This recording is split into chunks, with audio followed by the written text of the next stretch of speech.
Я как практик каждый день сталкиваюсь и не могу найти ответа. На эти вопросы ответы непростые. Как концепцию реализовать на практике, сегодня обсуждал широкий круг экспертов. Как решено на федеральном уровне, все спортивные школы, а их в Татарстане 170, должны получить статус образовательных учреждений и работать по лицензии. Возникли опасения, смогут ли спортивные школы продолжить работу, если не находятся в общеобразовательных школах. Дети одни, а претендуют на них и как образование, так и спорт. И места занятий у нас с вами тоже одни. И вот как выйти? Как объяснили в Минобре Татарстана, по этому поводу беспокоиться не стоит. Предусмотрен механизм заключения договоров сетевого взаимодействия со школой.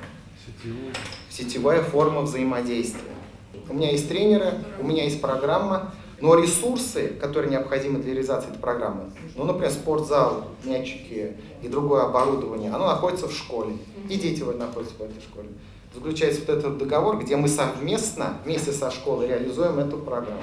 На этом этапе между спортивными и общеобразовательными школами порой возникает ряд несостыковок. Хотелось бы, чтобы нас пускали в воскресное время в эти залы.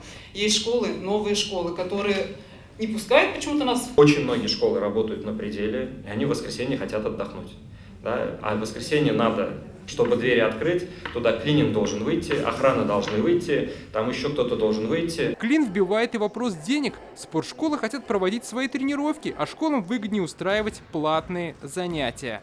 А в одной школе я говорю, давайте будем развивать вот дзюдо. Нет, у меня будет кикбоксинг здесь, вот мне чемпион Азии там. Ну, хорошо, говорят, оплачивать за аренду, я буду пускать его. Лично мне вот даже. Поэтому вот это стало сейчас уже проблемой для нас. На самом деле федерация борется за школы, то есть федерация по видам спорта.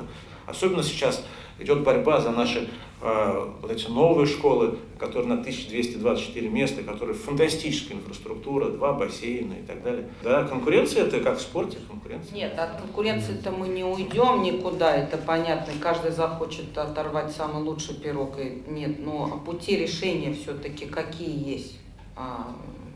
Понятно, мы не говорим там, где учитель хочется, но какой-то, может быть, разработать нам тоже план действий в этом направлении, дорожную карту, определиться, посмотреть, в каких школах вообще ничего нет, и предложить этим. Как наладить взаимодействие, будут обсуждать и далее. Сейчас в различных спортивных секциях республики занимаются более 300 тысяч детей. Это 70%.